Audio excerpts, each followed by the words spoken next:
The Lorax by Dr Seuss. At the far end of town, where the grickle grass grows, and the wind smells slow and sour when it blows, and no birds ever sing, excepting old crows, is the street of the lifted Lorax. And deep in the grickle grass, some people say, if you look deep enough, you can still see today, where the Lorax once stood, just as long as it could, before somebody lifted the Lorax away. What was the Lorax? And why was it there? And why was it lifted and taken somewhere from the far end of town where the grickle grass grows? The old Once-ler still lives here. Ask him, he knows. You won't see the Once-ler. Don't knock at his door. He stays in his lurkim on top of his store. He lurks in his lurkim, cold under the roof, where he makes his own clothes out of muffled moof. And on special dank midnights in August he peeks out of the shutters, and sometimes he speaks, and tells how the Lorax was lifted away. He'll tell you, perhaps, if you're willing to pay. On the end of a rope he lets down a tin pail, and you have to toss in 15 pence and a nail, and the shell of a great-great-great-grandfather snail. Then he pulls up the pail, makes a most careful count, to see if you've paid him the proper amount. Then he hides what you paid him away in his snub, his secret strange hole in his grovelous glove. Then he grunts, I will call you by whisper-ma-phone, for the secrets I tell are for your ears alone. Slup. Down slups the whisper-ma-phone to your ear, and the old Once-ler's whispers are not very clear, since they have to come down through a snurgly hose, and he sounds as if he had smallish bees up his nose. Now I'll tell you, he says with his teeth sounding grey, how the Lorax got lifted and taken away. It all started way back, such a long, long time back. Way back in the days when the grass was still green, and the pond was still wet, and the clouds were still clean, and the song of the swomy swans rang out in space. One morning I came to this glorious place, and I first saw the trees, the Truffula trees, the bright-coloured tufts of the Truffula trees, mile after mile in the fresh morning breeze.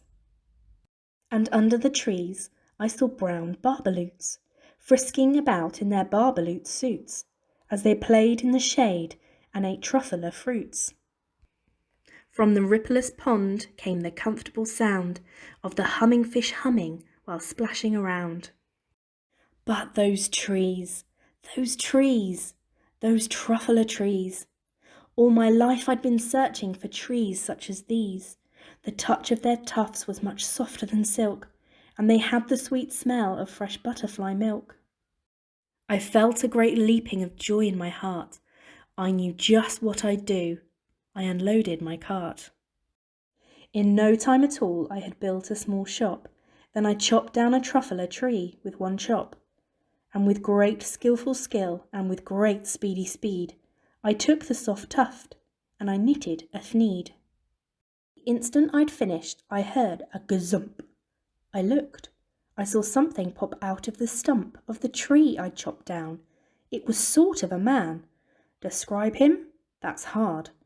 I don't know if I can. He was shortish and oldish and brownish and mossy, and he spoke with a voice that was sharpish and bossy. Mister, he said with a sawdusty sneeze, I am the Lorax. I speak for the trees. I speak for the trees have no tongues, and I'm asking you, sir, at the top of my lungs. He was very upset as he shouted and puffed. What's that thing you've made out of my Truffula tuft? Look, Lorax, I said, there's no cause for alarm. I chopped just one tree. I am doing no harm. I'm being quite useful. This thing is a thneed. A thneed's a fine something that all people need. It's a shirt, it's a sock, it's a glove, it's a hat. But it has other uses, yes, far beyond that. You can use it for carpets, for pillows, for sheets, or curtains, or covers for bicycle seats. The Lorax said, "Sir, you are crazy with greed. There is no one on earth who would buy that full Thneed." But the very next minute I proved he was wrong, for just at that minute a chap came along, and he thought that the Thneed I had knitted was great. He happily bought it for £3.98. I laughed at the Lorax. "You poor stupid guy. You never can tell what some people will buy." "I repeat," cried the Lorax, "I speak for the trees." "I'm busy," I told him. "Shut up, if you please." I rushed across the room and in no time at all built a radiophone. I put in a quick call. I called all my brothers and uncles and aunts, and I said, "Listen here, here's a wonderful chance for the whole Once-ler family to get mighty rich. Get over here fast. Take the road to North Nitch. Turn left at Weehawken, sharp right at South Stitch." And in no time at all, in the factory I built, the whole Once-ler family was working full tilt. We were all knitting Thneeds, just as busy as bees, to the sound of the chopping of Truffula trees. Then, oh baby oh, how my business did grow. Now chopping one tree at a time was too slow. So I quickly invented my super axe hacker, which whacked off 4 Truffula trees at one smacker. We were making Thneeds 4 times as fast as before, and that Lorax, he didn't show up anymore. But the next week he knocked on my new office door. He snapped, "I'm the Lorax who speaks for the trees, which you seem to be chopping as fast as you please.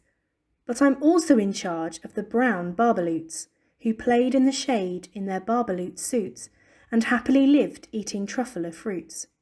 Now, thanks to your hacking my trees to the ground, there's not enough Truffula fruit to go round, and my poor barbaloots are all getting the crummies, because they have gas and no food in their tummies. They loved living here, but I can't let them stay. They'll have to find food, and I hope that they may. Good luck, boys," he cried, and he sent them away. I, the Once-ler, felt sad as I watched them all go, but business is business, and business must grow, regardless of crummies in tummies, you know. I meant no harm, I most truly did not, but I had to grow bigger, so bigger I got. I biggered my factory, I biggered my roads, I biggered my wagons, I biggered the loads of the Thneeds I shipped out. I was shipping them forth, to the south, to the east, to the west, to the north. I went right on biggering, selling more Thneeds, and I biggered my money, which everyone needs. Then again he came back. I was fixing some pipes, when that old nuisance Lorax came back with more gripes. "I am the Lorax." He coughed and he whiffed, he sneezed and he snuffled, he snargled, he sniffed. "Once-ler," he cried with a cruffulous croak, "Once-ler, you're making such smogulous smoke. My poor swomy swans, why they can't sing a note. No one can sing who has smog in his throat." "And so," said the Lorax, "please pardon my cough. They cannot live here, so I'm sending them off." "Where will they go?" "I don't hopefully know. They may have to fly for a month or a year to escape from the smog you've smogged up around here." "What's more," snapped the Lorax, his dander was up, "let me say a few words about gluppity glup.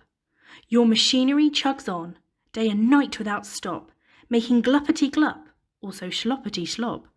And what do you do with this leftover goo? I'll show you, you dirty old Once-ler man, you. You're glumping the pond where the humming fish hummed. No more can they hum, for their gills are all gummed. So I'm sending them off. Oh, their future is dreary. They'll walk on their fins and get woefully weary in search of some water that isn't so smeary. I hear things are just as bad up in Lake Erie. And then I got mad. I got terribly mad. I yelled at the Lorax, "Now listen here, Dad. All you do is yap yap and say, bad, bad, bad, bad. Well, I have my rights, sir, and I'm telling you, I intend to go on doing just what I do. And for your information, you Lorax, I'm figuring on biggering, and biggering, and biggering." and biggering, turning more Truffula trees into Thneeds, which everyone needs. At that very moment we heard a loud whack. From outside in the fields came a sickening smack of an axe on a tree. Then we heard the tree fall, the very last Truffula tree of them all. No more trees, no more Thneeds, no more work to be done. So, in no time, my uncles and aunts, every one, all waved me goodbye.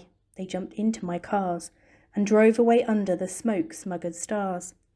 Now all that was left neath the bad-smelling sky was my big empty factory, the Lorax, and I. The Lorax said nothing, just gave me a glance, just gave me a very sad, sad backward glance, as he lifted himself by the seat of his pants. And I'll never forget the grim look on his face when he hoisted himself and took leave of this place through a hole in the smog without leaving a trace. And all that the Lorax left here in this mess was a small pile of rocks with one word, unless. Whatever that meant, well, I just couldn't guess. That was long, long ago, but each day since that day I've sat here and worried away. Through the years, while my buildings have fallen apart, I've worried about it with all of my heart. But now, says the Once-ler, now that you're here, the word of the Lorax seems perfectly clear. Unless someone like you cares a whole awful lot, nothing is going to get better, it's not. So, catch, calls the Once-ler. He lets something fall. It's the Truffula seed. It's the last one of all. You're in charge of the last of the Truffula seeds, and Truffula trees are what everyone needs. Plant a new Truffula, treat it with care, give it clean water and feed it fresh air. Grow a forest, protect it from axes that hack. Then the Lorax and all of his friends may come back.